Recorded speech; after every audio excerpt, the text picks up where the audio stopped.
What's up, guys? Welcome back to the YouTube channel. Still over here at the shop, B&K Performance, working on the race car some more.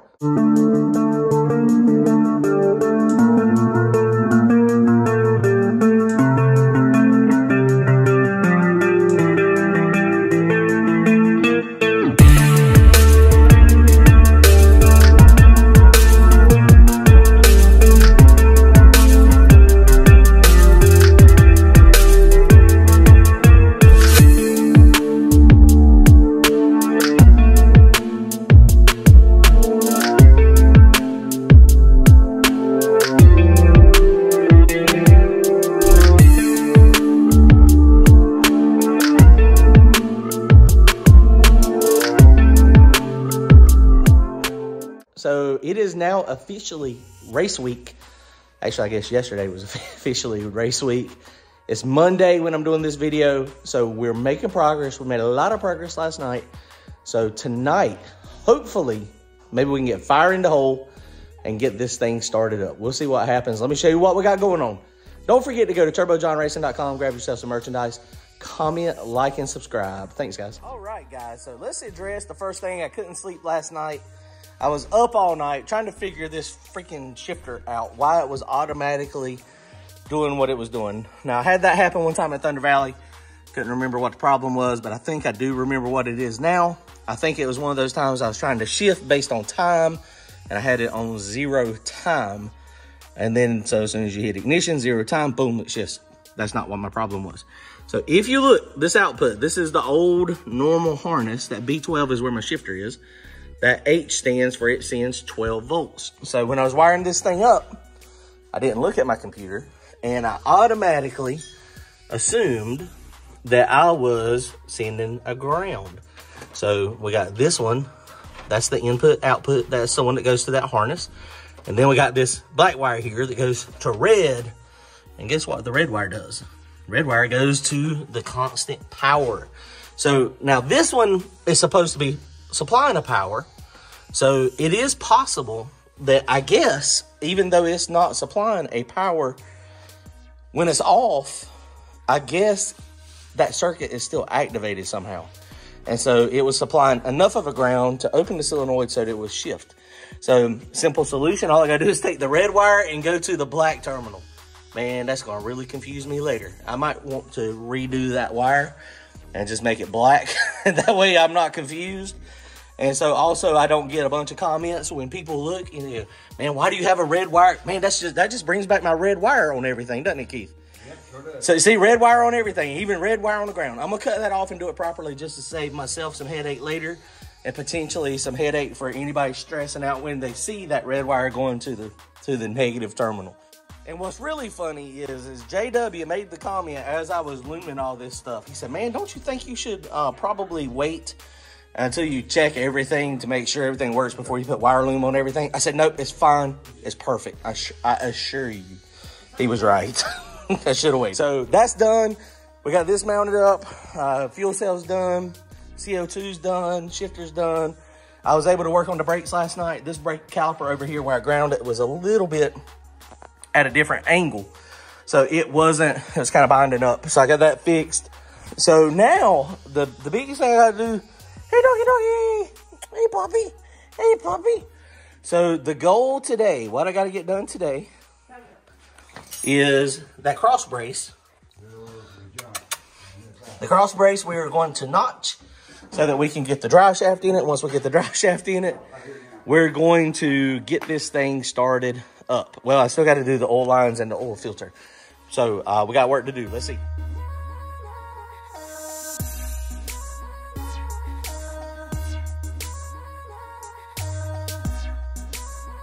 All right, so we got that thing final welding done. So we got it notched down. We cut that tube in half, and that worked exactly like we were hoping. So we're just gonna go in there now, clean it up, throw a little bit of paint on it so it don't rust, and then we've got some space, Captain. All right, guys, so we have the bars set at the proper angle. Brandon got under there and stuck the drive shaft in, and you can see we got plenty of clearance now. So that is a good thing. This thing is going to set down it's probably going to set down when you got on it a minute ago, it probably went down, what, about 2 inches? Yeah, I think so. So, I mean, that's 2 to 3 inches, you know, more of the ride height. So we are done under there. So now, the next thing on the list is I gotta get the oil filter on and the oil filter adapter. It's gonna mount somewhere over here. So we'll go ahead and get that on. Once we get that on, then we'll probably try to go ahead and weld the mid plate on. We gotta get under there. There's just no lift available, so we're having to do it on the ground. It's a little more challenging. And then I gotta put the torque limiting strap over here on this side, is where it was before. It just hooks to the motor mount down there, and it just comes forward up here. So that's what we're gonna do. So I think, hopefully, yeah, that's the old diagonal link that I had on the Mustang. So that's the one we're gonna put on. It's a little nicer, a little more rigid than a small turnbuckle. So let's get the oil filter mounted up now. There's still a chance we might get fire in the hole on this thing. Okay guys, so we have moved along, and so part of that is putting our oil feed on. So this oil, this is just old cheapo that I drilled and tapped. So this is clean oil out of this side that is going to the turbo. And this is also feeding, this is a wet sump with no provision. It's a Dart Iron Eagle block. There's no provision for an oil filter, so you have to have an external oil filter.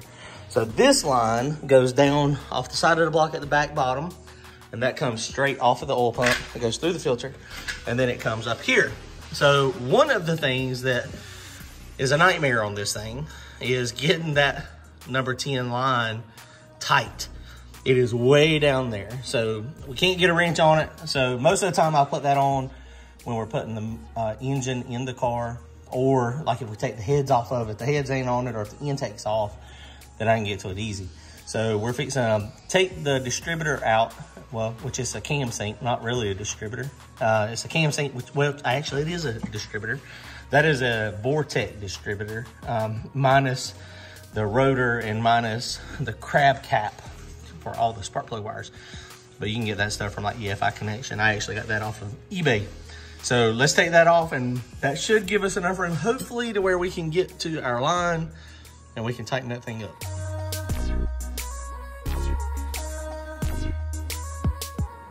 All right, guys, so removing the distributor worked, or cam sync. We got the cam sync out of there, and when the cam sync was out, we could access that fitting down there. Kind of a pain in the butt to get to, but we did it, we got it. So we got our oil lines run. This is kind of in the same spot it was last time. That worked out pretty decent. We just got one bolt in it through the frame rail here.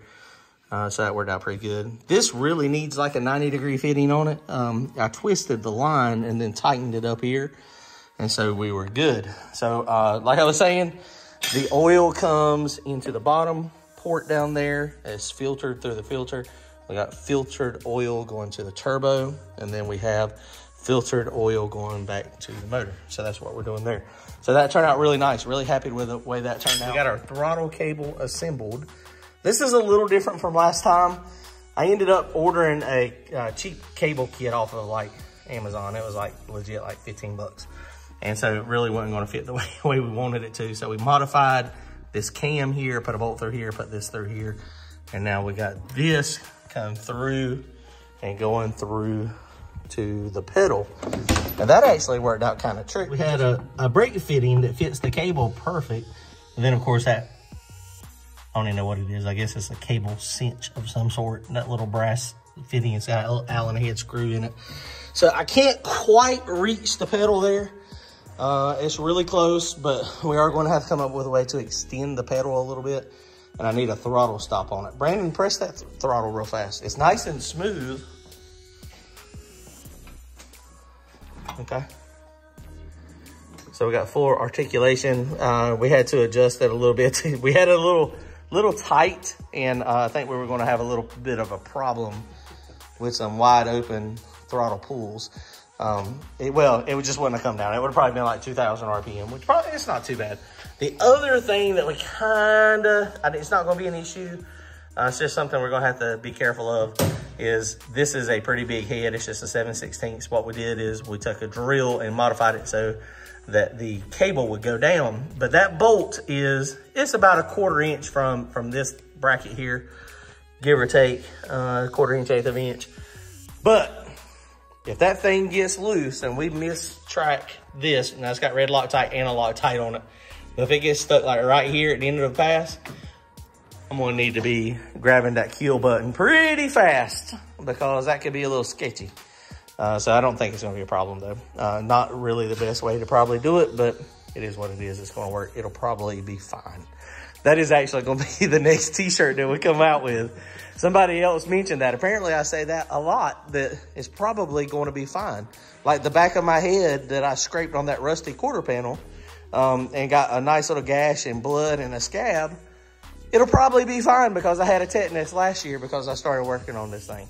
So most likely I'm okay. Now Brandon, he said he ain't had a tetanus in a while, so he's getting cut up too. So he's gonna have to go get a tetanus shot. That's gonna have to be part of our crew vaccine passport. Is you're gonna have to have a tetanus shot. We got too much rust. So we made it more. Shifter is working like it's supposed to. So that is a good thing. So, you know, like I said, I'm an idiot. I'm a dummy. It's just one of those things. I should have looked at my input-output chart before I did it. Brian's got this door. Freaking, he killed it, man. Got some Morex in on it. Last year, we broke the hinges out of it because we had to slam it all the time. And this is from where I was picking it up. It still got some issues. But this thing, check this out. What? That is freaking crazy. You know, I mean, no slamming, no nothing. It just shuts. So, I mean, dude, I'm super happy with that. Brian's got that done. So that door's done. The other door goes on. Front end, he's just got a couple things to do. Tomorrow, what do I have to do tomorrow? Tomorrow I've got to do mid-plate mounts to the body, transmission fluid. What else I got to do?